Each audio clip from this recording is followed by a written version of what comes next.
Class number 9, Income and Expense Statement 201, Revenue Generation. How do we really earn our money? Are we good stewards of our members' money when we invest in our operation?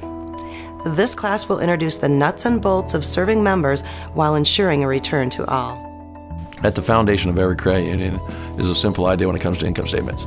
Make more money on what you lend to your members and invest than you pay for their deposits.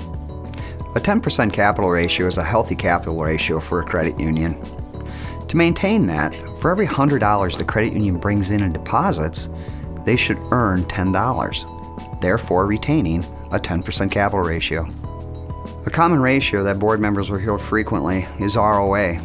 ROA is return on assets and typically dictates the health of the credit union's earnings. Many of us in the credit union business can remember when net interest margin was enough to carry us through to a positive bottom line year after year. Net interest margin is the difference between what you make on members' money versus what you pay for it. But in today's economy and the competition that we see from banks and everyone else, non-operating income is becoming a bigger and bigger part of our bottom line.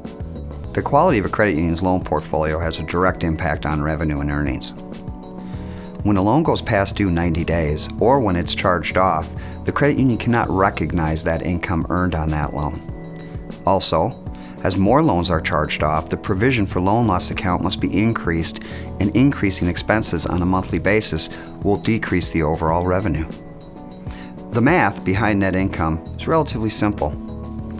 All you have to do is take gross income, subtract off the operating expenses, subtract off dividends paid to members, and the end result is net income.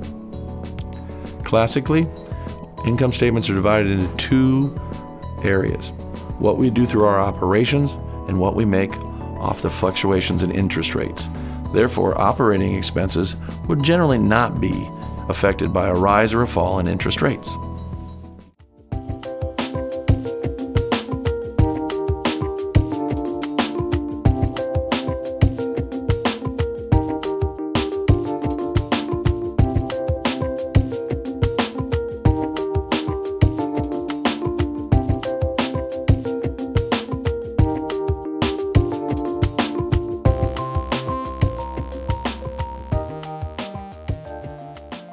Credit unions make money by lending and investing money at a higher rate than they pay on deposits.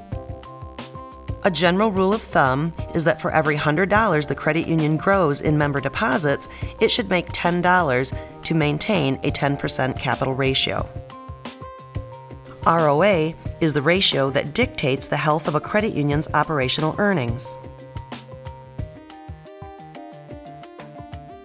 Most credit unions do not make enough money on the net interest margin to cover operating expenses and dividends paid to members. Therefore, other operating income is very important to a credit union's bottom line.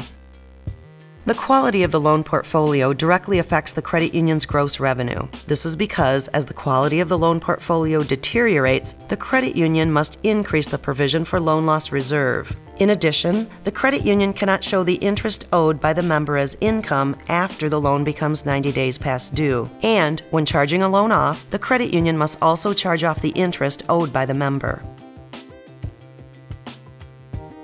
Net income is a function of gross income, total operating expenses and interest, and dividends paid to members.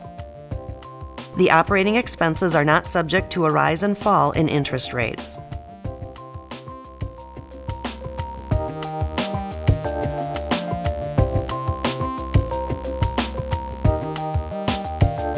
Time to take the test. Good luck.